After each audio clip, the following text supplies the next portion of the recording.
మనం ధ్యానిస్తూ ఉన్నాం. వాటిలో 5 రకములైన పెద్ద బలులు ఉన్నాయి, 5 చిన్న బలులు కూడా ఉన్నాయి. వాటిలో నైవేద్య బలి గురించి నేను మీకు చెప్తూ వచ్చాను. ఆ నైవేద్య బలి ఆ రోజుల్లో అర్పించుచూ వచ్చారు. కన్నడలో ధాన్య నైవేద్యం అంటారు, నైవేద్య అంటారు. యేసుక్రీస్తు ఈ లోకంలో ఆయన తండ్రి యొక్క చిత్తం చేయటానికి అప్పగించుకున్న అనుభవాన్ని ఈ నైవేద్య బలి దానికి సాదృశ్యంగా ఉంది. రెండవది, దేవుని ప్రజలైన వాళ్ళు కూడా దేవుని యొక్క చిత్తం చేసినప్పుడే ఒక రోజున క్రీస్తు యొక్క రాకడలో చేర్చబడతారు అనే ఒక ఆత్మీయ అర్థానికి గుర్తుగా ఈ నైవేద్య బలి సాదృశ్యంగా మనం చూస్తూ ఉన్నాం. ఆ నైవేద్య బలి ఏ విధంగా అర్పించాలి అనే సంగతులు కూడా గత వారంలో కొన్ని విషయాలు చెప్పాను. బలి ఏ విధంగా, ఆ నైవేద్య బలి అర్పించే క్రమం ఏంటి, ఆ తర్వాత గోధుమలు దానిని పిండిగా మార్చి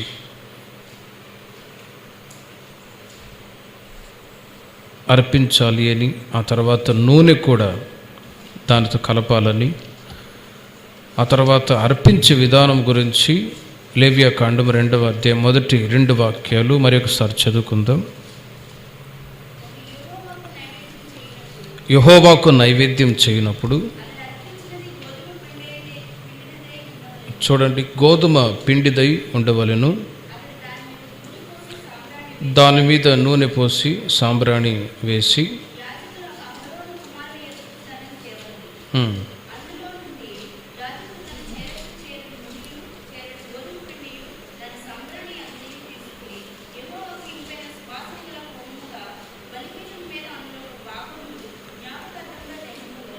అక్కడ 3 విషయాలు మీకు గత వారంలో చెప్పారు, ఏ విధంగా అర్పించాలి అని. ఆ తర్వాత లేవియాకాండం 2వ అధ్యాయం 11వ వాక్యములో మీరు యెహోవాకు చేయు నైవేద్యమేదియు, చూడండి, పులిసి పొంగిన దానితో చేయకూడదు అంటాడు. నైవేద్య బలిని అర్పించేటప్పుడు పులిసిన పొంగిన దానితో చేయకూడదు అంటాడు. ఎందుకు అలా చేయకూడదు అనే సంగతి అపోస్తలుడైన పౌలు కొరింథీ సంఘానికి చెప్తారు. కొరింథీయులకు రాసిన మొదటి పత్రిక 5వ అధ్యాయము 8వ వాక్యములో పులియని అప్పమును గురించి అక్కడ కొరింథీ సంఘానికి చెప్తూ ఉన్నారు పౌలు గారు. పాతదైన పులిపిండితోనైనను దుర్మార్గత దుష్టత్వమునైన పులిపిండితోనైనను కాకుండా నిష్కపట్యమును, చూడండి, పులిసిన అంటే దుర్మార్గత దుష్టత్వం అని అర్థం.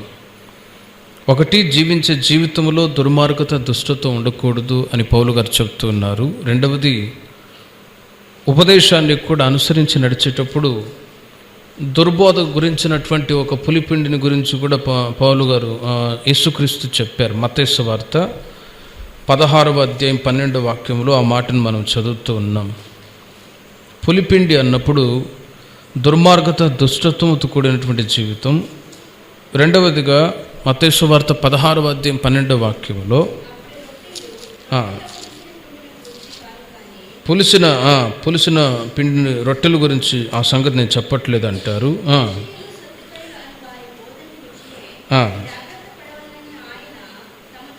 చూడండి, రొట్టెల పులిసిన పిండిని గురించి కాదు, కానీ మనకు చెప్పాం, దేవుడు యేసయ్య చెప్పే ప్రతి మాట ఆత్మీయంగానే ఉంటుంది, కానీ అది భౌతికంగా ఉండదు, ఆత్మీయ అర్థాలు.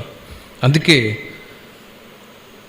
రొట్టెలు అనే సంగతి గురించి పులిసిన పిండిని గురించి కాదు, కానీ భౌతికంగా ఇంట్లో చేసుకున్న రొట్టెలు, అది పులిసిపోయింది, పులియకుండా ఫ్రిడ్జ్లు పెట్టడం, ఉదయం చేసుకొని తినడం, ఈ సంగతులు ఆయన చెప్పట్లేదు. కంపారిజన్గా అవన్నీ మనం యేసుప్రభువారు చెప్పారు. అందుకే రొట్టెలు పులిసిన పిండిని గురించి నేను చెప్పట్లేదు, కానీ ఫరిసయ్యులు సద్దుకయ్యులు అను వారి బోధ గురించి మీరు జాగ్రత్త పడండి అంటాడు. ఆ రోజుల్లో శాస్త్రులు ఫరిసయ్యులు సద్దుకయ్యులు ఉండేవాళ్ళు, వాళ్ళు కూడా బోధ చెప్పేవాళ్ళు.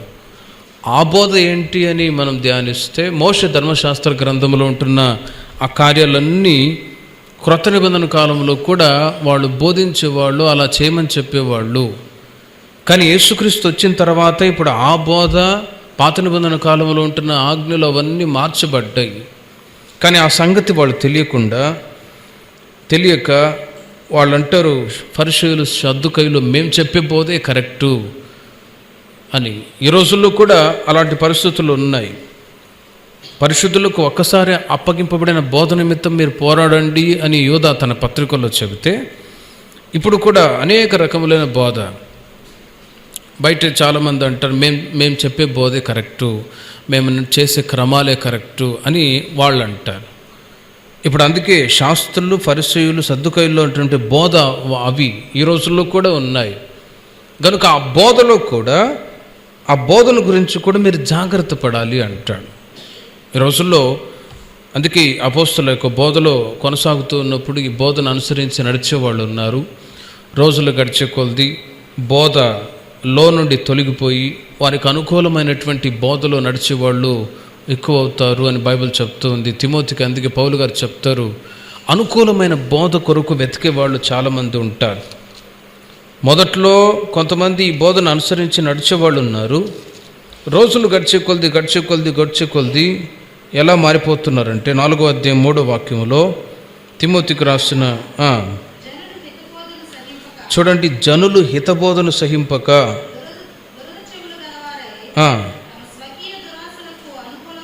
స్వకీయ దురాశలకు అనుకూలమైన బోధకులను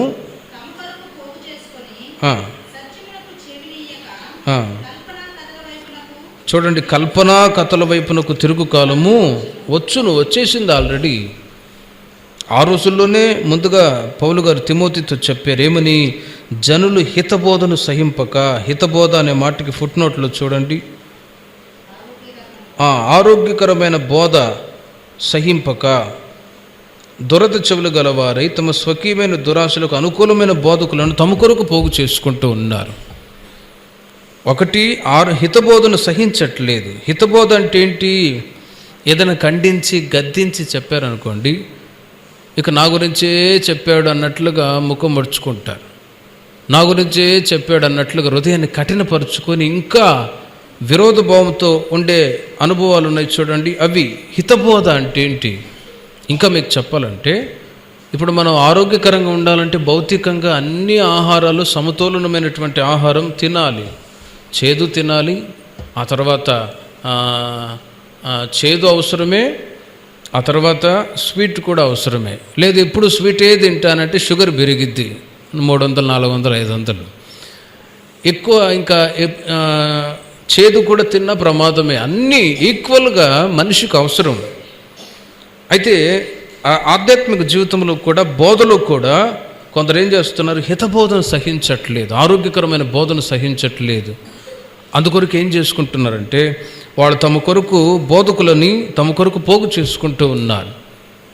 ఒక 10 మంది, 20 మంది, 30 మంది కలుపుకొని మనమే ఒక సంఘాన్ని పెట్టుకుందాం, ఓ పాస్టర్ని నియమించుకొని ఆయనకు ఒక 5,000, 2,000, 3,000 బియ్యము పప్పిస్తాడే ఆడబడి ఉంటాడని అలా అనుకూలమైన బోధకులను ఈ రోజుల్లో నియమించుకున్నారు. ఓ చోట అలాగే జరిగింది. అద్దంకిలో సేవ చేస్తున్నప్పుడు ఆ ప్రక్కన ఒక అతను ఉన్నాడు. ఆయన బిజినెస్ చేస్తాడు, డబ్బు ఉంది, చర్చి కట్టుకున్నాడు, చర్చి కట్టాడు. ఆ తర్వాత ఒక బోధకుని నియమించాడు. సరే, ఆయన పరిస్థితి ఏంటని గమనిస్తే, ఆయన సాయంత్రం పూట కూటాలకు వెళ్ళి మీటింగ్ పెట్టాలి. మరలా ఉదయం ఏం చేస్తాడంటే, ఆయనకి గేదెలు ఉన్నాయి కొన్ని, ఆ గేదెలని మేపడం, ఆ గడ్డి పెట్టడం, ఆ పొలాన్ని చూసుకోవడం, ఆ పని ఆయనకి. ఎంత ఇస్తారు జీతం అంటే 5,000, 10 రోజులకు పెంచుతాను, 10,000 చేస్తాను అన్నాడంట. ఇలా ఇప్పుడు అతను హితబోధను సహించక ఏం చేస్తున్నారు, స్వకీయమైన దురాశలకు అనుకూలమైన బోధకులను తమ కొరకు పోగు చేసుకుంటూ ఉన్నారు. పోగు చేసుకొని అంటే వాళ్ళు చెప్పినట్లుగా విని నడుచుకోవడము, ఇలా ఈ రోజుల్లో అధికముగానే కనబడుతూ ఉన్నాయి. అందుకే సత్యమునకు చెవి నీయక కల్పనా కథల వైపునకు తిరుగు కాలము వచ్చును అంటాడు. కల్పనా కథల వైపు మాయమాటలు చెప్పి పలకరించే ఆ కల్పనా కథలో ఉన్నాయి చూడండి, వాటికి అనేక మంది తిరిగిపోతూ ఉన్నారు. ఆ కాలం వచ్చేసింది. అయితే దేవుని ప్రజలమైన మనము ఈ బోధ విని, అది ఆరోగ్యకరమైన బోధ దేవుడి సంఘములో మనకిచ్చి ఉండగా, ఈ బోధను అనుసరించి మనము నడుచుదుముగాక. హల్లెలూయా. ఆ తర్వాత లేవియాకాండం 2వ అధ్యాయము 11వ వాక్యములో చూడండి. లేవియాకాండం 2వ అధ్యాయం 19వ వాక్యములో అక్కడ నైవేద్యమేది పులిసిన పొంగిన దానితో చేయకూడదు అన్నారు. ఆ తర్వాత చూడండి, పులిసినదైనను ఆ తర్వాత తేనె కూడా కలపకూడదు. తేనె కలపకూడదు. ఒకటి అక్కడ పులిసినదై ఉండకూడదు, రెండవది తేనె కలపకూడదు అంటాడు. తేనె అంటే ఏంటి? దేవుని యొక్క చిత్తాన్ని మనం చేసి నడిచేటప్పుడు నైవేద్య బలి అన్నప్పుడు అక్కడ దేవుని యొక్క చిత్తాన్ని చేసే బలికి సాదృశ్యంగా ఉంది. యేసుక్రీస్తు తండ్రి యొక్క చిత్తం చేయటానికి లోకానికి వచ్చాడు. అలాగే మనము కూడా యేసుక్రీస్తు యొక్క చిత్తం చేయటానికి మనం పిలువబడ్డాం. మన ఇష్టానుసారంగా జీవించడానికి కాదు. కానీ అందుకే పౌలు గారు చెప్తారు, మీరు మీ సొత్తు కాదు, మీరు ఎవరి సొత్తు? దేవుని సొత్తు అంటారు. ఇప్పుడు ఆయన సొత్తుగా ఆయన చిత్తాన్ని మనం చేసేవాళ్ళుగా ఉన్నప్పుడు అక్కడ బోధలో జాగ్రత్త పడాలి. అనుకూలమైన బోధ వైపు కాకుండా ఈ బోధలో మనం నడుస్తూ ఉన్నాం. కొందరు అప్పటికి బోధ నుండి తొలగిపోయిన వాళ్ళు ఉన్నారు. కానీ మీరు మాత్రం కొంతమంది ఉన్నా కూడా ఈ బోధలో నిలిచి ఉండాలని ఈ పూట మీకు తెలియజేస్తూ ఉన్నాను. ఆ తర్వాత తేనె కలపకూడదు అంటాడు. దేవుని యొక్క చిత్తాన్ని మనం చేసేటప్పుడు వాళ్ళకు మెచ్చినట్లుగా వీళ్ళకు నచ్చినట్లుగా మనం ఎప్పుడు కూడా బ్రతకూడదు అనే మాట ఇక్కడ మనం నేర్చుకోవాలి. వాళ్ళు చెప్పినట్లుగా వీళ్ళు చెప్పినట్లుగా మనం నడిచే అనుభవాలన్నీ చూడండి, అవి దేవుని చిత్తానికి విరోధమైనవి. ఉదాహరణగా పాత నిబంధన కాలంలో అబ్రహాంతో దేవుడు చెప్పాడు, ఏమని? నీ ఒక్కగానొక కుమారుడైన ఇస్సాకును బలిగా అర్పించమన్నాడు. ఆ సమయంలో ఆ మాట ఒకవేళ శారాకు చెప్పి ఉంటే ఆమె ఊరుకునేదా? నీకేమన్నా మైండ్ పోయిందా? లేక కొడుకు పుట్టాడు, ఇప్పుడు మరలా అతన్ని వెళ్ళి బలి అర్పిస్తానంటావు అని దేవుని యొక్క చిత్తానికి విరోధంగా అడ్డగించేది. అందుకనే ఆ మాట అస్సలు పొరపాటున శారాకు చెప్పకుండా నెమ్మదిగా వెళ్ళిపోయి బలి అర్పించడానికి బయలుదేరి వెళ్ళాడు. అలా చేయడం, దేవుడు చెప్పినట్లుగా చేయడం దేవుని చిత్తం. ఆ చిత్తానికి విరోధంగా ఆయన ఏమీ కూడా చేయకుండా దేవుడు చెప్పినట్లుగానే వెళ్తూ ఉన్నాడు. ఒకవేళ శారా మాట వినింటే దేవుని యొక్క చిత్తం చేసేవాడు కాదు, పరీక్షల్లో ఫెయిల్ అయ్యేవాడు. ఆ తర్వాత ఆధ్యాత్మిక జీవితంలో భౌతికంగా ఆశీర్వాదాన్ని అనుభవించకుండా బలహీనుడై ఉండేవాడు. అందునిమిత్తమే మనము దేవుని యొక్క చిత్తాన్ని చేసేటప్పుడు ఇంటి వాళ్ళైనా బయట వాళ్ళైనా ఎవరైనా కూడా దేవుని యొక్క మాట ప్రకారమే మనం చేయాలి. కానీ వీళ్ళ ఇష్టానుసారంగా వాళ్ళు చెప్పినట్లుగా వీళ్ళు చెప్పినట్లుగా మనం ఎప్పుడు కూడా నడవకూడదు. ప్రార్థన చేసుకొని మనం దేవుడు ఏం చెప్తాడో అదే చెయ్యాలి. వాక్యానుసారంగా మనం నడుస్తూ ఉన్నప్పుడు దేవుడు ఏం చెప్తాడో అదే చేయాలి. కానీ వాళ్ళకు మెచ్చినట్లుగా వీళ్ళకు మెచ్చినట్లుగా ఎప్పుడు కూడా మనము బ్రతకూడదు, అలా చేయకూడదు. అందుకే తేనె కలపకూడదు అంటాడు. ఎందుకు కలపకూడదు అంటే అది కంపారిజన్ కొత్త నిబంధన కాలంలో. ఆ తర్వాత 2వ అధ్యాయం 13వ వాక్యంలో చూడండి, ఉప్పు కలపాలి అంటాడు. చూడండి, ప్రతి నైవేద్యములు ఉప్పు చేర్చవలెను.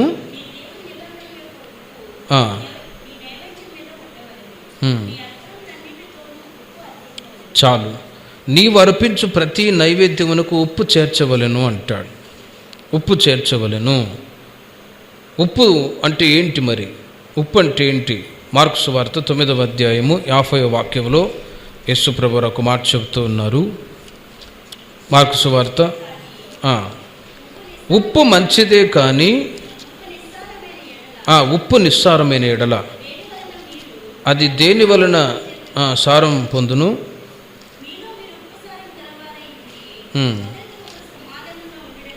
చూడండి, ప్రతి వానికి ఉప్పు సారం అగ్ని వలన కలుగును. ఉప్పు మంచిదే కానీ ఉప్పు నిస్సారమైన ఎడల దేని వలన మీరు దానికి సారము కలుగజేతురు. మీలో మీరు ఉప్పు సారము గలవారై ఉండి ఒకరితో ఒకరు సమాధానముగా ఉండు అంటాడు. ఉప్పు అంటే ఏంటంటే, ఆధ్యాత్మిక జీవితంలో మనం ఎదుగుతూ ఉన్నప్పుడు, దేవుని యొక్క చిత్తాన్ని మనం చేసి నడుస్తూ ఉన్నప్పుడు, ఉప్పు కలపడం అంటే ఏంటి? ఒకరితో ఒకరు సమాధానంగా ఉండండి అని అర్థం.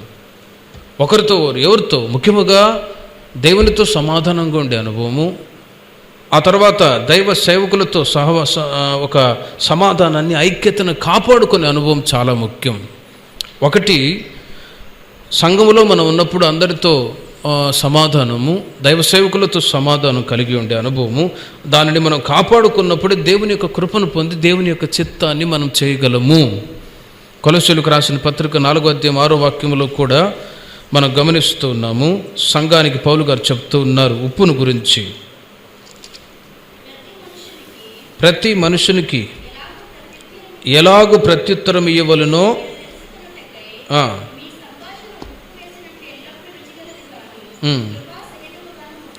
చూడండి, దేవునితో దేవుని యొక్క సేవకులతో సమాధానం కలిగి సంఘములో ఒకరికొకరు సమాధానం కలిగి నడుచుకునే అనుభవం చాలా ముఖ్యం. అలా ఒక సమాధానము, ఐక్యత ఉండాలంటే సంభాషణ అనేది ఎలా ఉండాలి? ఉప్పు వేసినట్లుగా రుచికరంగా ఉండాలి. ఈ మాట చాలా ముఖ్యం. ఎందుకంటే సంభాషణలో ఎక్కడైనా తేడా వచ్చిందనుకోండి, సమాధానాన్ని కోల్పోతారు, ఆ తర్వాత ఐక్యతను కూడా కోల్పోతారు. ఈ రోజుల్లో పెద్ద పెద్ద నేరాలు ఘోరాలు చేయని అవసరం లేదు. కేవలం మాటల్లోనే ఆ ఉప్పు వేసిన సంభాషణ రుచికరమైనదిగా ఉండకపోవడం ద్వారానే అనేకులు అసమాధానానికి గురైపోతారు. ఆ తర్వాత ఆ ఐక్యతను కోల్పోతారు, సంతోషం ఉండదు, సమాధానం ఉండదు. అందుకే ఉప్పు కలపాలి అంటాడు. ఉప్పు కలపడం అంటే ఏంటి? సంభాషణ మనం ఎవరితో మాట్లాడుతూ ఉన్నా అది రుచికరదిగాను కృపాసహితముగాను ఉండనీయుడి అంటాడు. ముఖ్యముగా సంఘములో ఒకరికొకరు పలకరించుకునేటప్పుడు, సేవకులతో మాట్లాడే విషయంలో కూడా ఒక సమాధానము, ఐక్యత నిలిచి ఉండాలంటే సంభాషణ అది ఉప్పు వేసినట్లుగా రుచికరంగా ఉండాలి. అర్థం లేకుండా మాట్లాడడం, లేకపోతే అసమాధానకరమైన మాటలు, కృంగదీసే మాటలు, బలహీనపరుచుకునే మాటలు ఎప్పుడు కూడా ఒకరికొకరు మాట్లాడుకోకూడదు అంటాడు. ఉప్పు కలపాలి. ఉప్పు అంటే సమాధానము, అందరితో సమాధానము కలిగి ఉండడమే. ఆ సమాధానం కావాలంటే సంభాషణ అనేది ఉప్పు వేసినట్లుగా ఉండాలి. సంభాషణలో ఎక్కడైనా తేడా వచ్చిందనుకోండి, అసమాధానమే. పెద్ద పెద్ద కార్యాలు చేయని అవసరం లేదు. కేవలం ఆ సంభాషణలో, మాటల్లోనే చాలా జాగ్రత్తగా ఉండాలని బైబిల్ చెప్తూ ఉంది. ఆ తర్వాత ఆ నైవేద్య బలిని అర్పించే అనేక విధాలుగా వాటిని అర్పించవచ్చు అని మనం చదువుతూ ఉన్నాం. లేవియాకాండం 2వ అధ్యాయం 4వ వాక్యంలో చూడండి.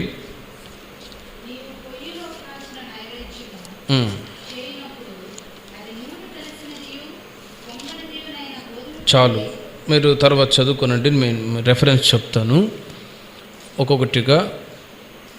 నైవేద్యం అర్పించేటప్పుడు పులిసినదై ఉండకూడదు, తేనె కూడా కలపకూడదు. అయితే ఏం కలపాలి? ఉప్పు కలపాలి. ఇవి నైవేద్య బలిని గురించినటువంటి ఒక అర్పించే విధానం. మరి అనేక విధాలుగా నైవేద్య బలిని అర్పించవచ్చు. 2వ అధ్యాయం 4వ వాక్యములో మనం చదివాము, నీవు పొయ్యిలో కాల్చిన నైవేద్యం చేయనప్పుడు, పొయ్యిలో కాల్చిన నైవేద్య బలిని ఏ విధంగా అర్పించాలి, ఎలా అర్పించాలని చెప్పాను. ఏ విధంగా అర్పించాలి అంటే, 1 పొయ్యిలో కాల్చాలి, పొయ్యిలో కాల్చి అర్పించవచ్చు. 2వదిగా 5వ వాక్యములో చూడండి, పెనం మీద కాల్చిన నైవేద్యము, పెనం మీద కాల్చి దేవునికి అర్పించవచ్చు. ఆ తర్వాత 7వ వాక్యములో చూడండి, కుండలో వండిన నైవేద్యము 3 విధాలుగా ఆ నైవేద్య బలిని అర్పించవచ్చు అని దేవుడు చెప్పాడు. నైవేద్య బలి అంటే మునుపు మీతో చెప్పినట్లుగా దేవుని యొక్క చిత్తం చేయటానికి సాదృశ్యంగా ఉంది. మనం దేవుని యొక్క చిత్తాన్ని చేసేటప్పుడు నైవేద్య బలి 3 విధాలుగా అర్పించవచ్చు. మనం చదివాం, పొయ్యిలో కాల్చిన నైవేద్యం, పెనం మీద కాల్చిన నైవేద్యం, ఆ తర్వాత కుండలో వండిన నైవేద్యము. మరి ఈ నైవేద్యాన్ని వండేటప్పుడు, అర్పించేటప్పుడు అక్కడ పొయ్యిలో కాల్చాలి, కాల్చబడుతూ ఉంటుంది ఆ నైవేద్యం. ఆ తర్వాత పెనం మీద కూడా కాల్చాలి. కుండలో కూడా వండేటప్పుడు నిప్పుతో అక్కడ రెడీ చెయ్యాలి. అలా ఉన్నప్పుడు మరి ఈ నిప్పు కాల్చడము ఇవన్నీ వేటికి సాదృశ్యం అంటే, దేవుని యొక్క చిత్తాన్ని మనం చేయటానికి బయలుదేరి వెళ్తూ ఉన్నప్పుడు మనము అనేక శోధనలు గుండా, సమస్యలు గుండా, ఇబ్బందులు గుండా ఖచ్చితంగా వెళ్ళవలయును అనటానికి ఈ యొక్క కాల్చబడిన అనుభవం, పొయ్యిలో కాల్చడము, పెనం మీద కాల్చడము, కుండలో వండడము అంటే ఏంటంటే, రక్షించబడి బాప్తిసం తీసుకొని సంఘ సహవాసంలో మనం ఎదుగుతూ ఉన్నప్పుడు ఖచ్చితంగా అనేక రకములైనటువంటి కష్టాలు, శ్రమలు, నిందలు, అవమానాలు దేవుని ప్రజలు ఎదుర్కొన్న తర్వాతే ఒక దేవుని యొక్క రాజ్యానికి వారసులుగా మార్చబడతాము, లేకపోతే మార్చబడము అని అర్థం. ఎందుకంటే యేసుక్రీస్తు కూడా ఆయన తండ్రి యొక్క చిత్తం చేయటానికి లోకానికి వచ్చాడు. మరి ఆయన ఏ పాపము చేయలేదు, నిర్దోషమైనటువంటి దేవుడుగా ఆయన ఉన్నను. మరి ఆయన కూడా శ్రమలు అనుభవించవలసి వచ్చింది, ఆయన కూడా నిందలు అనుభవించవలసి వచ్చింది. సమాజ మందిరంలో ఎంతోమంది ఆయనకు వ్యతిరేకంగా మాట్లాడారు. ఈయన వేశ్యకుమారుడు అన్నాడు, మరియు కుమారుడు, ఆ తర్వాత వడ్రంగి వాని కుమారుడు అని మాటల ద్వారా ఆయన్ని చాలా బాధ పెట్టారు. ఇప్పుడు సంఘములో మనము కూడా కొందరు మాటల ద్వారా బాధ పెట్టేవాళ్ళు ఉంటారు ఖచ్చితంగా. అయినా సహించాలి, తప్పదు, సహించాలి. యేసయ్యనే అన్నప్పుడు ఇక మనమేమాత్రం శోధనలు వస్తాయి, సమస్యలు వస్తాయి, ఉపద్రవాలు, ఇవన్నీ ఎదుర్కోవాలి. ఇవన్నీ వద్దు, నాకు అక్కర్లేదు అనుకుంటే ఇక సాతానుగాడు ఇక తన వైపు ఆకర్షించుకుంటాడు. యేసుక్రీస్తు కూడా ఆయన ఈ లోకంలో ఉన్నప్పుడు అనేక నిందలు అనుభవించాడు, అవమానాలు అనుభవించాడు, కలవారి సిలువలో శ్రమలు కూడా అనుభవించాడు. ఉమ్మివేయబడ్డాడు, త్రోసివేయబడ్డాడు, కొరడాలతో కొట్టబడ్డాడు, ముళ్ళ కిరీటం పెట్టి అనేక హింసలు పెట్టాడు. అనేక బాధలు పడ్డా కూడా ఆయన ఒక్క మాట కూడా నోరు తెరవలేదు. హల్లెలూయా. ఎందుకంటే అతను నలగొట్టుటకు యెహోవాకు ఇష్టమాయను అని బైబిల్ చెప్తుంది. అది దేవుని చిత్తం. ఇప్పుడు మనము కూడా దేవుని యొక్క చిత్తాన్ని చేసి నడిచేటప్పుడు ఖచ్చితంగా నిందలు వస్తాయి, కష్టాలు వస్తాయి, శోధనలు వస్తాయి. అయినా కూడా వాటన్నిటిని జయించినప్పుడే దేవుని యొక్క రాజ్యానికి వారసులు కాగలము. లేవియాకాండం 6వ అధ్యాయము 14-17 వాక్యాల్లో మీరు చూడండి.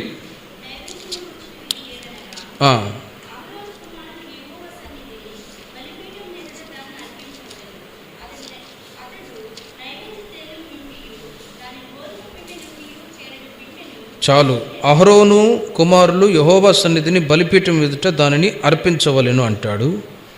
అర్పించవలెను. 17వ వాక్యములో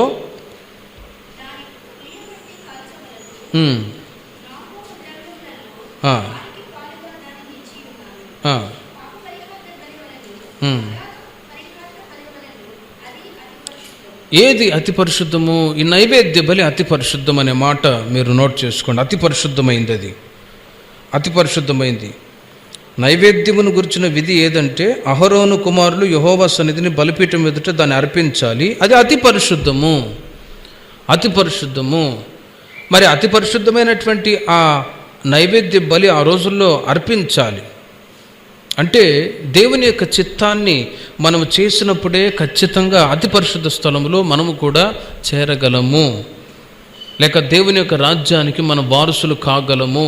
దేవుని యొక్క చిత్తం కాకుండా స్వచిత్తమో లేక వీళ్ళు చెప్పినట్లుగానో మనము ఎప్పుడు కూడా నడవకూడదు. దేవుని యొక్క చిత్తాన్ని చేసి నడిచినప్పుడే మనం పూర్ణులుగా మార్చబడతాము.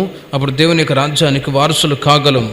అందుకే యేసుప్రభువు కూడా గెత్సెమనే తోటలు అన్నారు, తండ్రి నీ చిత్తమైతే ఈ పాత్ర నా యొద్ద నుండి తీసివేయి, అయినా నా చిత్తం కాదు, నా ఇష్టం కాదు, నీ చిత్తమే సిద్ధించునుగాక అని తండ్రి చిత్తమే చేశాడు. ఇప్పుడు మనము కూడా దేవుని యొక్క యేసయ్య చిత్తమే చేస్తూ ఉండాలి. దేవుడు ఏం చెప్తాడో అలా చెయ్యాలి. ఎలా చెప్తాడు ఆయన? ఎలా చెప్తాడు? కళల ద్వారా చెప్తాడు, దర్శనాల ద్వారా చెప్తాడు, వాక్యాలు విన్నప్పుడు మనం నేర్చుకున్నట్టు ద్వారా ఆయన మనకు తెలియజేస్తాడు, ప్రార్థనలో ఉన్నప్పుడు తెలియజేస్తాడు. పాత నిబంధన కాలంలో దావీదు, ఇంకా క్రొత్త నిబంధన కాలంలో దేవుని సేవకులైన పౌలు, ఇంకా అనేకులు ఉన్నారు. వాళ్ళందరూ దేవుని యొక్క చిత్తాన్ని ఏ విధంగా తెలుసుకున్నారంటే ప్రార్థన ద్వారా, వాక్యాల ద్వారా, ఉపదేశాల ద్వారా, కళల ద్వారా, దర్శనాల ద్వారా what is the will of God, దేవుని యొక్క చిత్తం ఏంటి అని వాళ్ళు తెలుసుకున్నారు. ఇప్పుడు మనము కూడా మీ పట్ల, మీ పిల్లల గురించి, లేక ఏదైనా ఒక కార్యాలు మనం చేసేటప్పుడు ప్రతిదీ దేవుని యొక్క చిత్తాన్ని తెలుసుకోవాలి. అందుకే ఒక మాట ఏమని, నా తలంపులు మీ తలంపుల వంటివి కావు అంటాడు. మన పట్ల ఉంచిన ఉద్దేశాలు, తలంపులు గొప్పవి. వాటిని గ్రహించి మనము దేవుని యొక్క చిత్తాన్ని చేసినప్పుడు ఖచ్చితంగా ఒక రోజున యేసయ్య ముఖ దర్శనాన్ని మనము చూతుముగాక. అది నైవేద్య బలిని గురించిన ఒక క్రమాలు. ఆ తర్వాత నెక్స్ట్ ఇంకొక బలి గురించి మీకు చెప్తాను. అదేంటంటే సమాధాన బలి. సమాధాన బలి గురించి మీకు తెలియజేస్తాను. సమాధాన బలి లేవియాకాండం 3వ అధ్యాయము 1వ వాక్యం.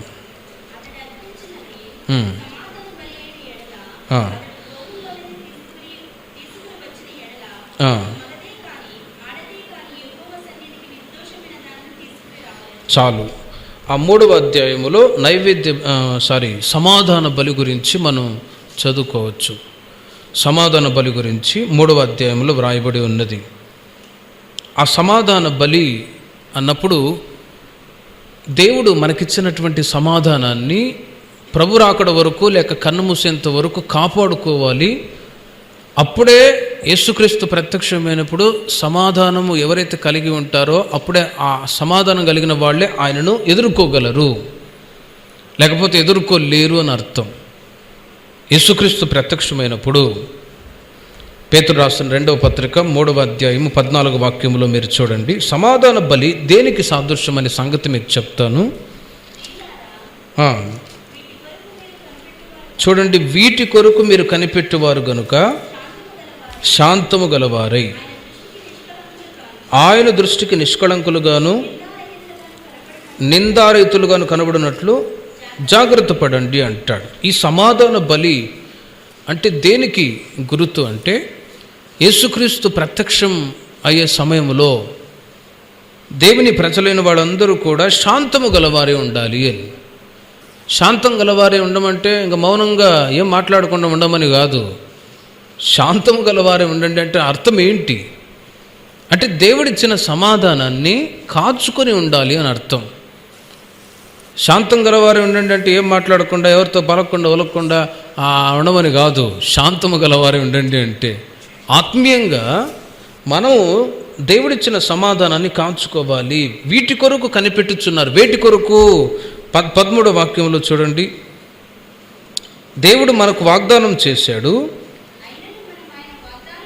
వాగ్దానములను బట్టి చూడండి, క్రొత్త ఆకాశము కొరకును క్రొత్త భూమి కొరకును కనిపెట్టుచున్నాము.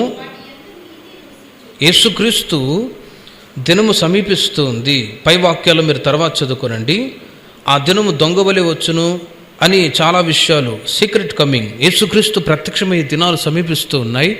సంఘం ఎత్తబడిన తర్వాత దేవుని ప్రజల కొరకు సిద్ధపరచబడిన ఒక స్థలాలు ఉన్నాయి. క్రొత్త భూమి, క్రొత్త ఆకాశము, నూతన యెరూషలేము, నూతన సియోను ఉంది. ఆ పరిశుద్ధమైన పట్టణాలు, ఆ యొక్క స్వాస్థ్యము, ఆ యొక్క రాజ్యానికి మనం వారసులు కావాలంటే ఈ లోకంలో ఉన్నప్పుడే దేవుని ప్రజలైన వాళ్ళు శాంతము గలవారే ఉండాలి అంటాడు.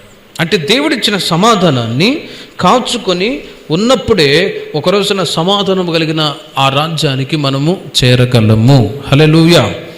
సమాధానము కలిగిన రాజ్యానికి చేరగలము, లేకపోతే చేరలేము. గనుకనే ఆ రోజుల్లో సమాధాన బలికి సాదృశ్యంగా అనేక సంగతులు తెలియజేశారు దేవుడు. మరి ఆ యొక్క సమాధాన బలి ఆ రోజుల్లో అర్పించబడింది. మరి దేవుడిచ్చిన సమాధానం ఈ రోజుల్లో మనం కూడా కాచుకోవాలి. ఒక్కసారి యేసుక్రీస్తు నమ్మిన తర్వాత ఆ యొక్క డివైన్ పీస్, ఆ సమాధానం దేవుడు మనకిచ్చాడు. యేసుప్రభువు అంటారు, నా శాంతిని మీకు అనుగ్రహించుచున్నాను, లోకమిచ్చే శాంతి కాదు అంటాడు. ఇప్పుడు ఆ సమాధానం బైబిల్ చెప్తుంది, దుష్టులకు సమాధానము ఉండదు అని. దుష్టులకు సమాధానం ఉండదు, చెడలబాట్లో ఉండే వాళ్ళకు సమాధానం ఉండదు, లోక సంబంధమైన పాపములో జీవించే ప్రజలకు సమాధానం ఉండదు.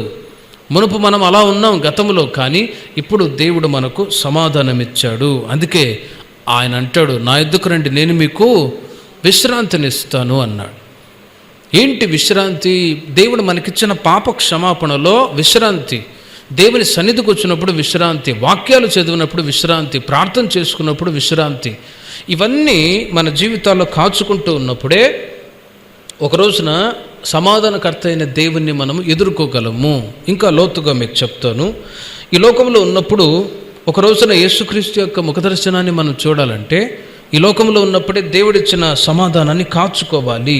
ఎక్కడెక్కడ ఎవరి మధ్యలో దేవుని యొక్క సమాధానాన్ని కాచుకోవాలి? 4 రకములైన సమాధానాన్ని మన జీవితంలో కాపాడుకోవాలి. ఒకటి, రోమీయులకు రాసిన పత్రిక 5వ అధ్యాయము 1వ వాక్యంలో మీరు చూడండి. కాబట్టి నీతిమంతులముకు తీర్చబడి మన ప్రభు అయిన యేసుక్రీస్తు ద్వారా దేవునితో సమాధానము కలిగి ఉందము అంటాడు. ఒకటి, మనకు దేవునికి మధ్యలో ఉంటున్నటువంటి సమాధానాన్ని కాపాడుకోవాలి. మనకు దేవునికి మధ్యలో ఉంటున్న సమాధానము కలిగి ఉందము అంటాడు. గతంలో మనం దేవునికి దూరంగా ఉన్నప్పుడు సమాధానం లేని స్థితి, కానీ ఇప్పుడు విశ్వాసమూలమున మనం నీతిమంతులుగా తీర్చబడిన తర్వాత ఏ విధంగా నీతిమంతులుగా తీర్చబడ్డాం? ప్రభువా, నేను పాపిని, నన్ను క్షమించయ్యా అని మన నోటితో ఒప్పుకోలు చేసి ముచ్చట బాప్తిసం తీసుకొని మనం ఎప్పుడైతే దేవుని బిడ్డలుగా మార్చబడ్డామో ఆ రోజు నుండి విశ్వాస మూలమున మనము నీతిమంతులుగా తీర్చబడ్డాం. విశ్వాసం ద్వారానే ఇవన్నీ చేస్తూ ఉన్నాం. తోమాతో ప్రభువారు అంటూ ఉన్నారు, నీవు చూచి నమ్మావు, చూడక నమ్మిన వాళ్ళు ధన్యులు. విశ్వాసం ద్వారానే మనం రక్షణ పొందాం, బాప్తిసం తీసుకున్న విశ్వాసం ద్వారానే అవన్నీ. అలా ఉన్నప్పుడు దేవునితో ఉంటున్నటువంటి సమాధానాన్ని కాచుకోవాలి. ఒకటి, ఎప్పుడు దేవునితో ఉంటున్న సమాధానాన్ని ఒక దేవుని ప్రజలు కాచుకొని ఉండగలరంటే ఏ ఒక్క చెడుతనానికి మరలా విడిచిపెట్టినటువంటి పాపాలకు చోటు ఇవ్వకుండా. కొందరు మారు మనసు పొంది బాప్తిసం తీసుకొని ఉంటారు, మరలా త్రాగుడు అలవాటికి బానిస అవుతారు. అప్పుడు దేవుడిచ్చిన సమాధానాన్ని పోగొట్టుకుంటారు. మరలా దేవునికి విరోధంగా నడిచినప్పుడు దేవుడిచ్చిన సమాధానాన్ని కోల్పోతూ ఉంటారు. దేవునితో మనము నిత్యము సమాధానం కలిగి ఉండాలంటే రక్షణ పొందిన అనుభవాన్ని, బాప్తిసం పొందిన అనుభవాన్ని, ఎందుకు బాప్తిసం తీసుకున్నాం, ఎందుకు మందిరానికి వస్తున్నాం, ఎందుకు ఆత్మీయంగా ఎదుగుతున్నాం అనే సంగతి ఆలోచించి ఎక్కడ జీవితంలో మలినత కలగకుండా కాపాడుకున్నప్పుడే సమాధానం నిలిచి ఉంటుంది. ఇప్పుడు దొంగ ఉన్నాడు, దొంగకు సమాధానం ఉంటుందా? ఉండదు. అలాగే మంచివాని ఆ స్వభావాలు అతనికి సంతోషాన్ని ఇస్తాయి. ఇప్పుడు ఆ మంచితనం అనేది క్రీస్తు ద్వారా మనం పొందుకుని ఉన్నాము. మంచివాళ్ళు ఎప్పుడూ సమాధానంగానే ఉంటారు. ఎక్కడైనా రాంగ్ వేలో నడిచినప్పుడే అసమాధానం. అప్పుడు ఆ సమాధానాన్ని మనం కాచుకోవాలి. ఎప్పటి వరకు? కన్నుమూసేంత వరకు, ప్రభు రాకడ వరకు కాచుకొని ఉన్నప్పుడే, కాపాడుకున్నప్పుడే ఆ రాజ్యానికి వారసులు కాగలం. కొలస్సీయులకు రాసిన పత్రిక 3వ అధ్యాయము 15వ వాక్యములో 2వదిగా మనలో సమాధానము అంటాడు. క్రీస్తు అనుగ్రహించు సమాధానం. చూడండి, క్రీస్తు అనుగ్రహించే సమాధానము మీలో ఏలుచుండనీయుడి అంటాడు. దేవుడు మనకు సమాధానం ఇచ్చాడు. ఆ సమాధానము మనలో ఏలుబడి చేయాలి. క్రీస్తు అనుగ్రహించే సమాధానం మీ హృదయంలో ఏలుచుండనీయుడి, ఇందుకొరకే మీరు ఒక శరీరముగా పిలువబడితిరి అంటాడు. పై వాక్యాలు మనం చదివితే దేవుడు మన పాపాలను క్షమించాడు. మీరును కూడా ఒకరినొకరు క్షమించండి, ప్రభు మిమ్మల్ని క్షమించలాగున మీరు క్షమించండి, వీటన్నిటిపైన పరిపూర్ణతకు అనుబంధమైన ప్రేమను ధరించుకోనండి అని చెబుతూ క్రీస్తు అనుగ్రహించే సమాధానం మీ హృదయములలో ఏలుచుండనీయుడి అంటాడు. మునుపు మీతో చెప్పినట్లుగా పాపాలు క్షమించబడ్డ తర్వాత ఒక వ్యక్తి ఎప్పుడు సమాధానంగా ఉండగలడు? దేవునితో సమాధానంగా ఉండగలడు. రెండవదిగా వాళ్లకు వాళ్లే వ్యక్తిగతంగా మీలో మీరు సమాధానము కలిగి ఉండి అన్నారు. ఆ మాటను బట్టి వ్యక్తిగతంగా ఎప్పుడు ఒక వ్యక్తి సమాధానంగా ఉండగలడు. ఈ సమాధానం అనేది చాలా ముఖ్యమైనటువంటి విషయం. లోకములో ఎన్ని ఆశీర్వాదాలు లోకములో చాలామంది పొంది ఉన్నను కూడా సమాధానం లేకుండా జీవిస్తూ ఉంటారు. సమాధానం లేకుండా అందునిమిత్తం ఎన్నో చోట్ల పరుగులు ఎడుతూ ఉంటారు సమాధానం కావాలని. కానీ ఎక్కడికి వెళ్ళినా సమాధానం కలుగదు. యేసుక్రీస్తు దగ్గర మాత్రమే సమాధానము కలుగుతుంది. ఆ సమాధానం ఇప్పుడు దేవుడు మన హృదయములలో ఏలుబడి చేసేటట్లు ఇచ్చాడు. ఆ సమాధానాన్ని కాచుకోవాలి, వ్యక్తిగతంగా కాచుకోవాలి. ఆ తర్వాత మార్కు సువార్త 9వ అధ్యాయము 50వ వాక్యములో సమాధానం దేవునితో కలిగి ఉండే అనుభవం కాపాడుకోవాలి. రెండవది మనలో మనకు ఇచ్చిన సమాధానాన్ని కాపాడుకోవాలి. మూడవదిగా సంఘములో కూడా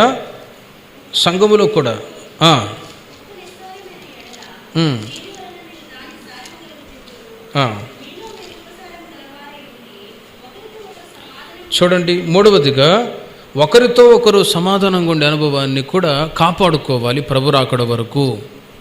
అప్పుడే మనము ప్రభు రాకడలో ఎత్తబడగలము. ఒకరితో ఒకరు సమాధానం, కుటుంబంలో కానీ, సంఘములో కానీ, సమాజంలో కానీ సాధ్యమైనంత వరకు ఒకరితో ఒకరు సమాధానం కలిగి ఉండే అనుభవాన్ని కాపాడుకోవాలి అంటాడు. కొన్నిసార్లు చిన్న చిన్న అభ్యంతరాలు, కొన్ని అసమాధానాలు వస్తాయి. అందుకే కోపపడండి కానీ పాపం చేయబాకండి. ఒకవేళ మనస్పర్ధలు ఉంటే ఆ సాయంత్రం వరకే సమాధాన పడితే ఒక చిన్న మాటే సారీ బ్రదర్, సారీ సిస్టర్ అన్నారు అనుకో, అయిపోయింది. పెద్ద నిప్పు కూడా ఆరిపోయే పరిస్థితులు వస్తాయి. ఇప్పుడు ఆ సారీ అనే మాట రాకపోతే ఏమవుద్ది, నిప్పు ఇంకా రగిలిపోతూనే ఉంటుంది. ఒక చిన్న మాటలో చూడండి గొప్ప గొప్ప ద్రోహకార్యాలు కూడా జరగకుండా ఆపబడతాయి. కనుక ఒకరికొకరు సమాధానం, కుటుంబంలో కొన్నిసార్లు భార్య భర్త మధ్య, పిల్లలు మధ్యలో కానీ ఏదైనా ఉన్నప్పుడు సాధ్యమైనంత వరకు సమాధానాన్ని కాచుకోవాలి.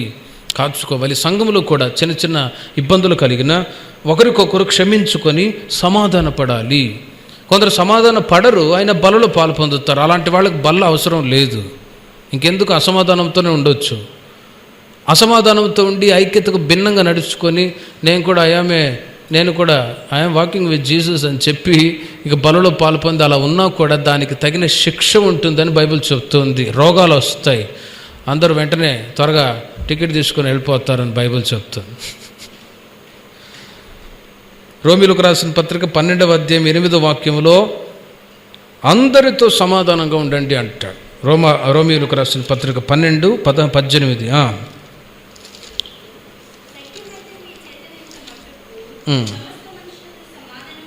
చూడండి, సమస్త మనుషులతో సమాధానంగా ఉండుడి అంటాడు. సమస్త మనుషులతో సమాధానంగా ఉండండి.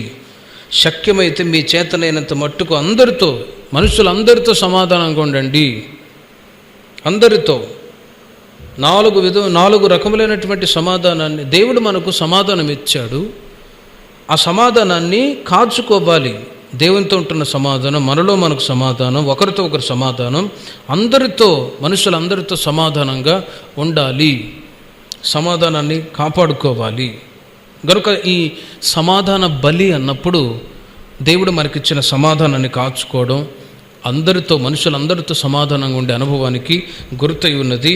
ఆ తర్వాత లేవియాకాండం, ఆ సమాధాన బలికి అర్పింపవలసిన ఒక బలి పశువు ఏవేవి? 3వ అధ్యాయం 1వ వాక్యం.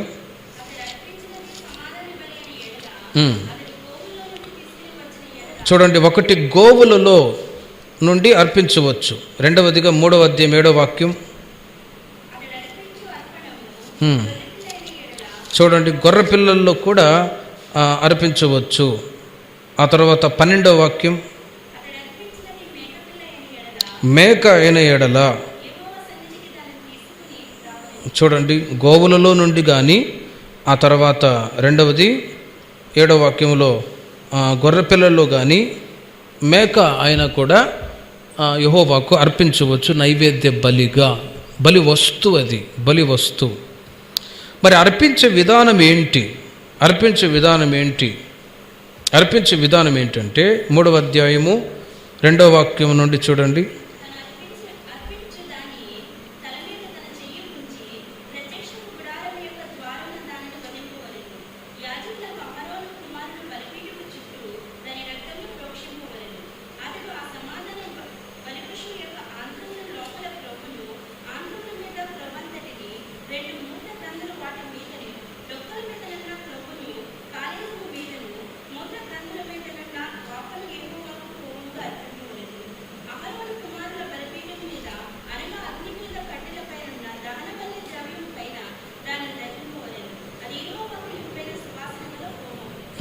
చూడండి, ఈ సమాధాన బలి అది సర్వాంగ హోమముగా దేవునికి అర్పించాలి.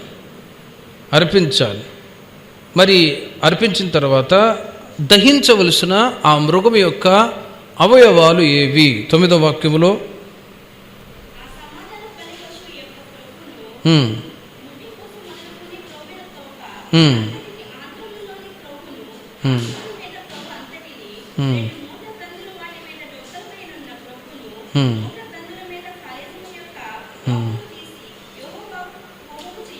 పద్నాలుగో వాక్యం.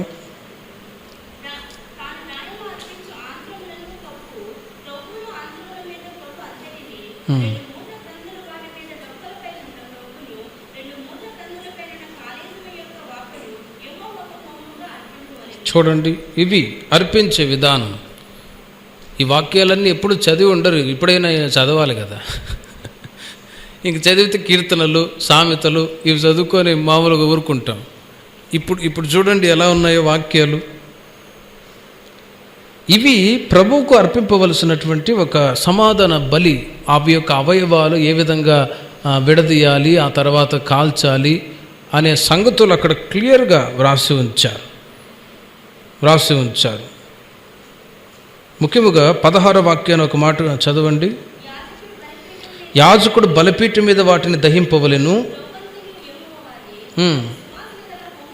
అది సువాసన గల హోమరూపమైన ఆహారము అంటాడు. అది హోమరూపమైన ఆహారము. పాత నిబంధన కాలంలో అవన్నీ అలా చేయమని దేవుడే చెప్పాడు స్వతహా. ఎందుకు ఆ బలిని గురించినటువంటి ఒక ఆలోచన దేవుడు పుట్టించాడంటే, క్రొత్త నిబంధన కాలంలో మనకు ఇప్పుడు ఈ ఆత్మ సంబంధమైన పాఠాలు నేర్పించడానికి ఆ రోజుల్లో దేవుడు అలాంటి ఆలోచనలు చేశాడు. మరి వాటి యొక్క ఆత్మీయ అర్థాలు ఏంటి? ఒకటి 2వ వాక్యములో తాను అర్పించు దాని మీద తల మీద తన చెయ్యి ఉంచాలి. మరి ఈ మాటకు అర్థం ఏంటి? యెషయా గ్రంథం 53వ అధ్యాయం 5వ వాక్యంలో చూడండి. సమాధాన బలి అన్నప్పుడు యేసుక్రీస్తు దేవుడు మనకిచ్చిన సమాధానం. ఇప్పుడు మనము సమాధానాన్ని పొందుకోవటానికి యేసుక్రీస్తు బలియాగం అయ్యారు.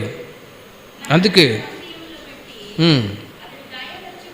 మన అతిక్రమ క్రియలను బట్టి అతడు గాయపరచబడ్డాడు, మన దోషములను బట్టి నలగొట్టబడ్డాడు. చూడండి, మన సమాధానార్థమైన శిక్ష అతని మీద పడెను. మన సమాధానార్థమైన శిక్ష అతని మీద పడెను. యేసుక్రీస్తు ఏ పాపం చేయలేదు, ఆయన నిర్దోషి, ఆయన సమాధాన స్థితిని పొందినవాడు. కానీ మానవుని యొక్క జీవితంలో సమాధానము లేదు, నెమ్మది లేదు. ఏదెనులో ఆదాము ఎప్పుడైతే దేవునికి విరోధంగా మాట వినకుండా పాపం చేశాడో దేవుడిచ్చిన సమాధానాన్ని పోగొట్టుకున్నాడు. ఇప్పుడు ఆ సమాధానాన్ని మరలా ప్రభు మనకి ఇవ్వటానికి కోరుకున్నవాడై, మానవునికి ఇవ్వాలని కోరుకున్నవాడై, ఆయన మన సమాధానార్థమైన బలి, ఆ శిక్ష ఆయన పొందాడు. మనం పొందవలసినటువంటి శిక్ష ఆయన మీద పడింది. ఎందుకు? మనకు సమాధానం ఇవ్వటానికి. అందుకే ఆ రోజుల్లో ఆ యొక్క పశువు మీద ఆ చేతులు ఉంచడం అంటే మన నిమిత్తం యేసుక్రీస్తు సమాధాన బలిగా అప్పగింపబడ్డాడు అని.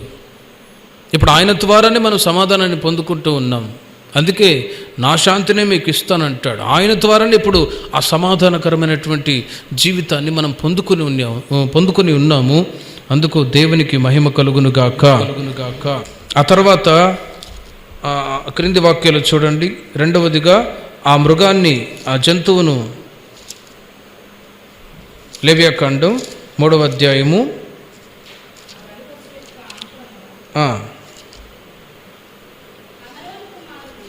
3వ అధ్యాయము లేవియాకాండం 3వ అధ్యాయము 1 అర్పించు దాని మీద తల మీద తన చెయ్యి ఉంచాలి. 1 అర్పించే విధానం, ఆత్మీయ అర్థాలు మీకు చెప్తూ ఉన్నాను. 1 సమాధాన బలి అంటే ఏంటి? ప్రభు రాకడ వచ్చినప్పుడు మనము సమాధానంగా శాంతం గలవారై ఉండి ఆయనను ఎదుర్కోవాలి. దేవుడు మనలో సమాధానం కలిగి ఉండి, అందరితో సమాధానం కలిగి ఉండి, ఒకరితో ఒకరు సమాధానం కలిగి ఉంటే అప్పుడు ఒక రోజున సమాధాన రాజ్యానికి మనం చేరగలము అనటానికి సాదృశ్యం. వాటికి అర్పించవలసిన బలి పశువు ఏంటంటే గోవులలో కానీ, గొర్రెపిల్లల్లో కానీ, మేకపిల్లల్లో కానీ అర్పించాలి. ఆ తర్వాత ఆత్మీయ అర్థాలు అర్పించే క్రమం కూడా మనం ఏ విధంగా అర్పించాలి, దాని యొక్క క్రమం ఏంటి, ఆత్మీయ అర్థాలు మీకు చెప్తూ ఉన్నాను. ఒకటి, దాని తల మీద చేయి ఉంచాలి. మనం పొందవలసినటువంటి శిక్ష ఆయన పొందాడు కాబట్టి ఇప్పుడు మనకు సమాధానాన్ని దేవుడు ఇచ్చాడు. రెండవదిగా, ప్రత్యక్షపు గుడారము యొక్క ద్వారమున దానిని వధింపవలెను. ప్రత్యక్షపు గుడారం యొక్క ద్వారమున దానిని వధింపవలెను అంటాడు. కొలస్సీయులకు రాసిన పత్రిక 1వ అధ్యాయము 21, 22 వాక్యాలు మీరు చూడండి. వధించిన తర్వాత యాజకులకు అహరోను కుమారులు బలిపీఠం చుట్టూ దాని రక్తమును ప్రోక్షింపవలెను. మరి ఈ మాటకు అర్థం ఏంటి? కొలస్సీ సంఘానికి పౌలు గారు చెప్తారు.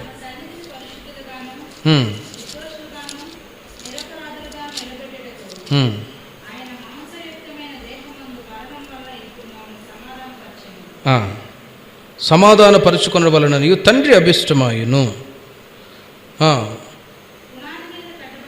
21వ వాక్యం చూడండి. గత కాలమందు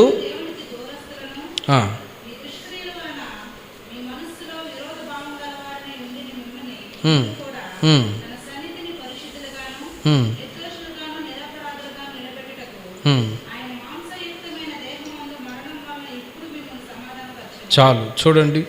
ఇవి ఆ బలి పశువుని ఏం చేయాలి? ఒకటి, తల మీద చేతులు ఉంచాలి. రెండవదిగా, ప్రత్యక్షపు గుడారం యొక్క ద్వారమునందు దాన్ని వధించాలి. వధించి దాని యొక్క రక్తాన్ని ఏం చేయాలి? ప్రోక్షింపవలెను. బలిపీఠం చుట్టూ దాన్ని ప్రోక్షింపాలి. మరి ఈ మాటకు అర్థాన్ని కొలస్సీ సంఘానికి పౌలు గారు చెప్తూ ఉన్నారు. ఏమని? గతకాలమందు దేవునికి దూరస్తులుగా ఉన్నారు, మీ దుష్టక్రియల వలన మీ మనసులో విరోధభావం గలవారునే ఉండి మిమ్మును కూడా తన సన్నిధిని పరిశుద్ధులుగాను, నిర్దోషులుగాను, నిరపరాధులుగా నిలవబెట్టుటకు ఆయన మాంసయుక్తమైన దేహమందు మరణం వలన ఇప్పుడు మిమ్మును సమాధానపరచును అంటాడు. మాంసయుక్తమైన దేహమందు మరణం వలన ఇప్పుడు మిమ్మును సమాధానపరచను. యేసుక్రీస్తు మన కొరకు వధించబడ్డాడు సమాధానం ఇవ్వటానికి. ఆయన రక్తం కూడా ప్రోక్షింపబడింది. ఎందుచేతనంటే దేవుని యొక్క సమాధానాన్ని పొందుకున్న మనము ఇక మీదట దేవునికి దూరస్తులు కాకుండా, దుష్టక్రియలకు పాలిభాగస్తులే ఉండకుండా, విరోధ భావాలు కలిగి ఒక ఆత్మీయ జీవితంలో అంతరంగంలో ఒక చెడు స్వభావాలతో ఉండకుండా నిర్దోషులుగా దేవుడు మార్చడానికి ఏం చేశాడంటే, ఆయన మనల్ని తన మరణం వలన మనల్ని సమాధానపరిచాడు. తన మరణం వలన మనల్ని సమాధానపరిచాడు. అందుకే దేవుని ప్రజలైన వాళ్ళు ఒకటి, దేవుని యొక్క సమాధానాన్ని కాచుకొని ఉండాలి. వ్యక్తిగతంగా వాళ్ళు సమాధానంగా ఉంటే అందరూ సమాధానంగా ఉండగలరు. ఇప్పుడు ఇంట్లో భార్య భర్త పోట్లాడుకుంటూ ఉన్నారు, పిల్లలకు సమాధానం ఉంటుందా? ఉండదు, సమాధానం ఉండదు. వాళ్ళు ఇంట్లో అందరూ పిల్లలు సమాధానంగా ఉండాలంటే పెద్దవాళ్ళు సమాధానంగా ఉంటే అందరూ సమాధానంగా ఉంటారు. వ్యక్తిగతంగా సమాధానం చాలా ముఖ్యం. ఆ అసమాధానం ఎందుకు వచ్చింది? ఎక్కడో కొన్ని దుష్ట స్వభావాలకు, కొన్ని చెడు కార్యాలకు చోటు వచ్చినప్పుడే సమాధానాన్ని కోల్పోతారు.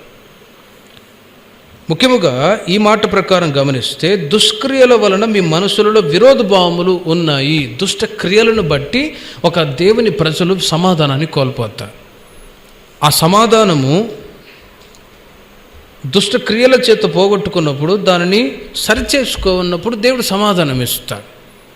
లేకపోతే అసమాధానం పెరిగి మరలా దేవుణ్ణి దుఃఖపెట్టినట్లుగా మరలా యేసుక్రీస్తును సిలువకు వేసిన పరిస్థితిలోనికి ఆ వ్యక్తి తీసుకొని రాగలుగుతాడనే సంగతి ఈ మాట ద్వారా మనం తెలుసుకోవచ్చు. గనుక అంతరంగములో ముఖ్యముగా దుష్టక్రియలు కానీ, దేవునికి దూరస్తులుగా ఉండే అనుభవాలు కానీ, విరోధమైన ఆ మనసు మన జీవితాల్లో ఉండకుండా జాగ్రత్త పడ్డప్పుడే దేవుడిచ్చిన సమాధానం మనలో నిత్యము నిలిచి ఉండునుగాక.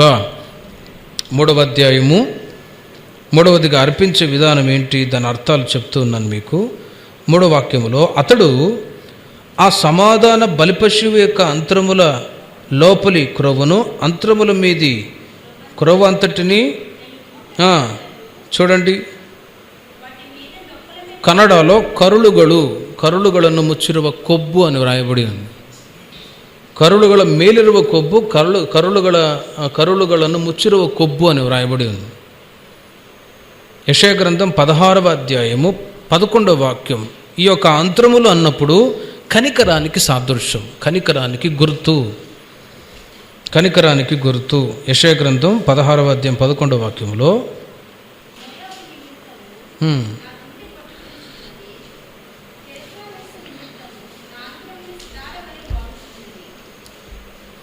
చాలు చూడండి, ప్రవక్త ద్వారా దేవుడు ఆ మాటలు తెలియజేస్తూ ఉన్నాడు. ఏమని? 16వ అధ్యాయం 11వ వాక్యంలో, మోయాబు నిమిత్తం నా గుండె కొట్టుకొనుచున్నది, కెర్హారేషు నిమిత్తం నా అంతరములు సితారా వలె వాగుచున్నవి అంటాడు. కనికరం, దేవుడు ఆ పట్టణం మీద, ఆ పట్టణంలో ఉంటున్న ప్రజల మీద కనికరం చూపి ఆ మాటలు చెప్తూ ఉన్నారు. అంతరములు అన్నప్పుడు కన్నడలో కరుಳುಗಳು అంటే కనికరానికి సాదృశ్యం. యేసుక్రీస్తు మన మీద కనికరం చూపిన వాడై ఆయన బాధపడి చింతాక్రాంతుడై దుఃఖాక్రాంతుడై ఉండుట చేత ఆయన చూపిన కనికరము ఈ రోజుల్లో మనకు సమాధానాన్ని కలుగచేసినది. హల్లెలూయా! సమాధానాన్ని ఇచ్చింది. ఇప్పుడు ఆయన యొక్క కనికరం మన మీద లేకపోయి ఉంటే ఎప్పుడో నశించిపోయేవాళ్ళం. ఆ రోజుల్లో ప్రవక్తల ద్వారా మోయాబు ఆ ప్రాంతాన్ని కూడా కనికరిస్తూ ఉన్నాడు. ఆ కనికరాన్ని దేంతో పోలుస్తున్నారు? నా అంతరములు సితార వలె వాగుచున్నవి అంటాడు. సితార వలె వాగుచున్నవి అంటాడు. అతని యొక్క ప్రేగులు, ఆంతరములు అనే మాట కరెక్టు, కరుಳುಗಳು అంటారు కన్నడలో. కనికరం అనేది మన జీవితంలో దేవుడు ప్రత్యక్షపరిచి మనకు సమాధానాన్ని ఇచ్చాడు. ఆ తర్వాత యోహాను సువార్త 14వ అధ్యాయం 27వ వాక్యంలో చూడండి, ఆంతరముల మీది క్రొవ్వు అంటే ఏంటి? ఆంతరముల లోపల క్రొవ్వు అంటే ఒకటి, దేవుడు మన మీద కనికరం చూపాడు, మనకు సమాధానం ఇచ్చాడు. ఆంతరముల మీది క్రొవ్వు అంటే యోహాను సువార్త 14వ అధ్యాయం 27వ వాక్యం, శాంతి మీకు అనుగ్రహించి వెళ్ళుచున్నాను.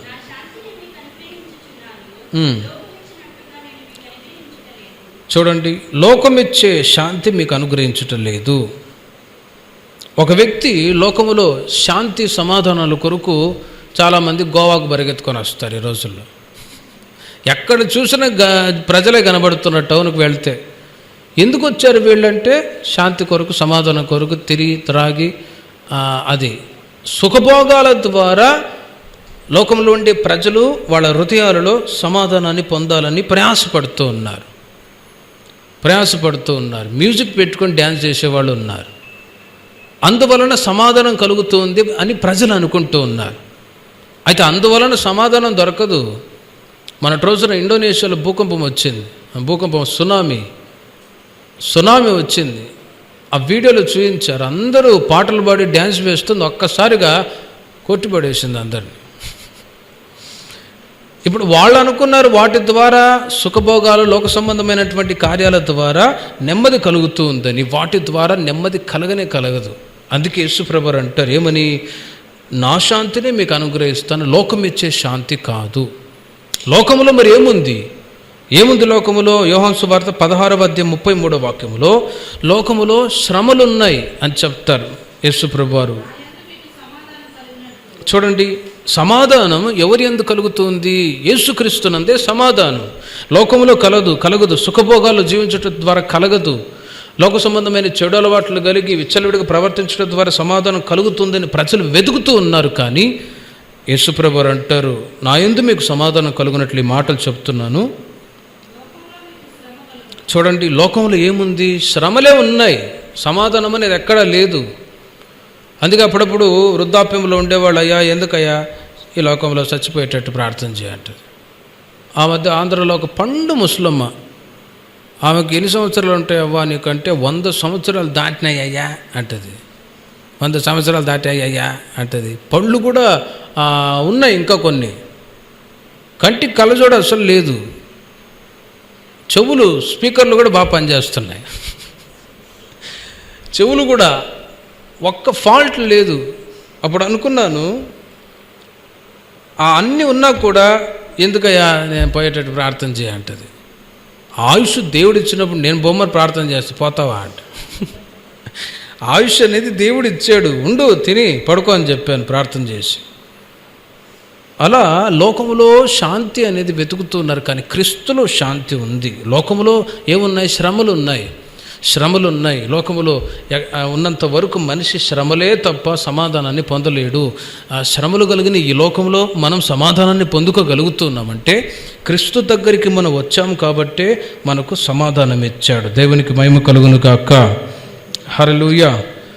లేవియాకాండం 3వ అధ్యాయము 4వ వాక్యములో మరి ఒక మాట చూడండి. అంతరముల మీది క్రొవ్వు అంతటిని, ఆ తర్వాత 2 మూత్ర గ్రంథులను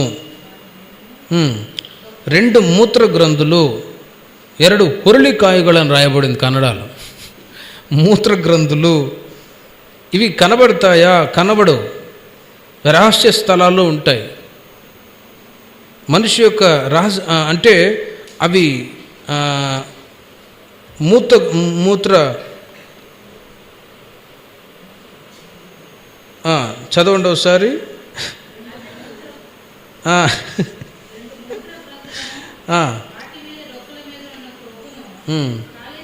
2 మూత్ర గ్రంథులు అవి కనబడవు.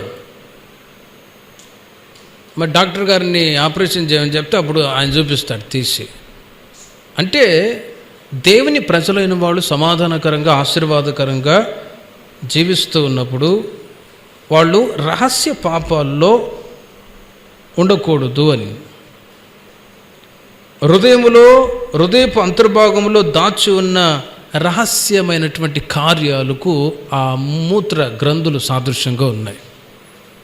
రహస్యమైనటువంటి కార్యాలు, భర్తకు తెలియకుండా భార్య, భార్యకు తెలియకుండా భర్త, లేకపోతే పిల్లలకు తెలియకుండా తల్లిదండ్రులకు తెలియకుండా పిల్లలు, ఇలా ఒక సీక్రెట్ సిన్ అంటారు చూడండి. అవి మనిషి యొక్క జీవితంలో నెమ్మది లేకుండా చేస్తాయి. ఒక దేవుని ప్రజలు వాళ్ళ హృదయం అంతర్భాగంలో ఒక లోతైనటువంటి సమాధానాన్ని పొందాలి అన్నప్పుడు ఎక్కడ కుటుంబాలలో, వ్యక్తిగత జీవితాల్లో సీక్రెట్ అనేవి దాచిపెట్టి ఉండకూడదు అనటానికి ఈ మూత్ర గ్రంథులు సాదృశ్యంగా ఉన్నాయి. ఆ తర్వాత 3వ అధ్యాయము 4వ వాక్యములో వాటి మీదను డొక్కల మీదనున్న క్రొవ్వును చాలు, డొక్కల మీదనున్న క్రొవ్వు ಹುರುಳಿಕಾಯಿಗಳ ಮೇಲೆ ಸೊಂಟದಲ್ಲಿರುವ ಕೊಬ್ಬು అని రాయబడింది కన్నడలో. ఇవి ఇప్పుడు ఆ ఫ్యాట్ డొక్కల మీద ఉన్న కొరువు అన్నప్పుడు మనిషి నేను గొప్పోని అనుకుంటూ ఉంటాడు. నేను గొప్పోని, నా యొక్క చదువు గొప్పది, నా స్థానం గొప్పది అని తమను తామే హెచ్చించుకునే అనుభవాన్ని ఈ కొవ్వు సొంటదಲ್ಲಿರುವ క్రొవ్వు, డొక్కల మీదనున్న క్రొవ్వు సాదృశ్యంగా ఉంది. డొక్కల మీదనున్న క్రొవ్వు అంటే ఏంటి? అవి చదివాం, బాగానే ఉంది. మరి అర్థం ఏంటంటే ఈ యాకోబు తన పత్రికలో రాస్తాడు, దేవుడు అహంకారాలను ఎదిరించి దీనులకు కృప అనుగ్రహిస్తాడు. ఒక వ్యక్తి అహంకారంగా ప్రవర్తిస్తూ ఉన్నాడు, అతడు నేను గొప్పని అన్నట్లుగా విర్రబిగుతూ ఉన్నాడు అని అనుకున్నప్పుడు అప్పుడప్పుడు అంటూ ఉంటారు, వీడికి కొవ్వు పట్టిందిరా అని. కొవ్వు ఎక్కువ ఉన్నప్పుడు అలాంటి ఒక ప్రవర్తన కూడా వచ్చేసింది అన్నమాట. బైబిల్ చెప్తుంది అలా. అందుకే దేవుడు అహంకారాన్ని ఎదిరించి దీనులకు కృపను అనుగ్రహించును. అందుకే ఉపవాసం ఉండి ఏం చేయాలి? క్రొవ్వు అంతటిని కరిగించుకోవాలి. ఒక రోజు, 2 రోజులు, 3 రోజులు ఉంటే ఆటోమేటిక్గా ఫ్యాట్ డిజాల్వ్ అయింది. లేకపోతే ఆ కొవ్వు పేరకపోయి ఎవరిని లెక్క చేయకుండా, ఎవరిని చేయకుండా అలా ఏం చేస్తారు? నేను గొప్పని, నేను నాకు అన్నీ తెలుసు అన్నట్లుగా లెక్కలేనితనము, ఒక హెచ్చింపు. ఇంకా అందుకే బైబిల్ చెప్తుంది, తమను తాము హెచ్చించుకుంటారు. నేను నేను నేను అనే మైండ్ ఎప్పుడు ఒక వ్యక్తిలో ప్రవేశిస్తుందంటే ఆ డొక్కల మీద ఉండే క్రొవ్వు పెరిగినప్పుడు అందుకే దేవుని ప్రజలు వాళ్ళు ఏం చేయాలి, అలాంటి ఒక తగ్గింపు గల స్వభావాలు కలిగి ఉండకుండా ప్రవర్తించకుండా ఆ తగ్గింపు కలిగి ప్రవర్తించే స్వభావాలు ఉండాలంటే ఖచ్చితంగా ఉపవాస ప్రార్థనలో ఉన్నప్పుడే ఆటోమేటిక్గా తగ్గింపు స్వభావం వచ్చేది. తగ్గింపు స్వభావాలు. ఇంకొక మాట 3వ అధ్యాయము 4వ వాక్యములో, డొక్కల మీద ఉన్న క్రొవ్వది, ఆ తర్వాత కాలేజము మీద మూత్ర గ్రంథుల మీదనున్న వప్పను యెహోవాకు హోమముగా అర్పించవలెను. మత్తయి సువార్త 16వ అధ్యాయము 25వ వాక్యాన్ని మీరు చూడండి. కాలేజము మీదను మూత్ర గ్రంథుల మీదను నున్న వప్ప, అది దేనికి సాదృశ్యం అంటే తన ప్రాణమును రక్షించుకున్న వారు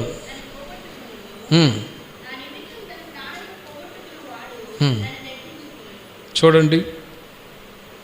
మత్తయి సువార్త 16వ అధ్యాయము 25వ వాక్యములో ఆ మాటను చదువుతూ ఉన్నాం. తన ప్రాణమును రక్షించుకున్న గోరువాడు దానిని పోగొట్టుకుంటాడు. మనిషి ఈ రోజున ప్రాణాన్ని రక్షించుకోవటానికి ప్రయాసపడుతూ ఉన్నాడు, కానీ నా నిమిత్తము తన ప్రాణమును పోగొట్టుకుని వాడు దానిని దక్కించుకొనును. ఈ రోజుల్లో మానవుడు తన సొంత ప్రాణాన్ని కాపాడుకోవటానికి ప్రయాసపడుతూ ఉన్నాడు. ఎవరు చచ్చినా ఎవరు ఎలా ఉన్నా నాకెందుకులే అన్నట్లుగా. అందుకే తన ప్రాణాన్ని కాపాడుకునేవాడు దాన్ని పోగొట్టుకుంటాడు. నా నిమిత్తం తన ప్రాణమును పోగొట్టుకునేవాడు దాన్ని దక్కించుకుంటాడు అని. అంటే ఈ మాటలో ఉన్న ఆంతర్యం ఏంటంటే, ప్రేమైన వర్లరా, దేవుని ప్రజలమైన మనము ఏ కోశాన ఎక్కడ కూడా మనం అతిశయపడకుండా, గర్వానికి, అహంకారానికి, లోక సంబంధమైనటువంటి ఏ ఒక దుష్ట స్వభావాలకి చోటివ్వకుండా క్రీస్తు సన్నిధిలో తగ్గింపు కలిగి, వినయభావం కలిగి మనము క్రీస్తు కొరకు బ్రతకాలి అని పౌలు గారు సంఘంతో చెప్తారు. నేను ఎందుకు బ్రతకాలి అనుకునే వాళ్ళ గురించి ఒక మాట ఏంటంటే, జీవించువాడు ఇక మీదట తన కొరకు కాకుండా ఎవరి కొరకు బ్రతకాలి? క్రీస్తు కొరకు బ్రతకాలి అంటాడు. ఇంకా అంటాడు, నా మట్టుకైతే బ్రతుకుట క్రీస్తే, చావైతే లాభము అంటాడు. ఈ రోజుల్లో మానవుడు ఎందుకు బ్రతుకుతున్నాడు, ఎందుకు జీవిస్తున్నాడు అనే ఒక అర్థం పర్థం లేకుండా జీవిస్తూ ఉన్నారు. కొందరు అంటారు తినటానికి బ్రతకాలి అంటారు, బ్రతకటానికి తినాలి కానీ తినటానికి బ్రతకూడదు అంటారు. ఎందుకు బ్రతకాలి? లోకంలో తిని త్రాగి కొంతకాలం ఎంజాయ్ చేయటానికి అని అనుకుంటారు. కానీ ప్రేమైన వర్లరా, ఈ లైఫ్ అనేది దేవుడు మనకు గిఫ్ట్గా ఇచ్చాడు. ఇప్పుడు ఈ ప్రాణం మనము ఎవరి కొరకు అర్పించాలి? క్రీస్తు కొరకు. అందుకే మనం క్రీస్తు కొరకు బ్రతకటానికి దేవుడు మనల్ని పిలిచాడు, తీసుకొని వచ్చాడు, ఆత్మీయంగా బలపరుస్తూ ఉన్నాడు. ప్రభు రాకడ సమీపిస్తూ ఉంది. పేతురు రాసిన 2వ పత్రిక 3వ అధ్యాయం 14వ వాక్యములో ప్రియులారా చూడండి, మీరు శాంతము గలవారే ఉండండి అంటాడు. ఇప్పుడు చెప్పిన ఇవన్నీ కూడా ఆత్మీయ అర్థాలు. ఇవన్నీ క్రీస్తు మన కొరకు మనకు సమాధానం ఇవ్వటానికి ఈ లోకములో ఆయన సమాధానార్థమైన శిక్ష అతని మీద పడింది. దేవుడు మనకిచ్చిన సమాధానాన్ని కడవరకు కాచుకోవాలి. అందరితో సమాధానంగా ఉండాలి.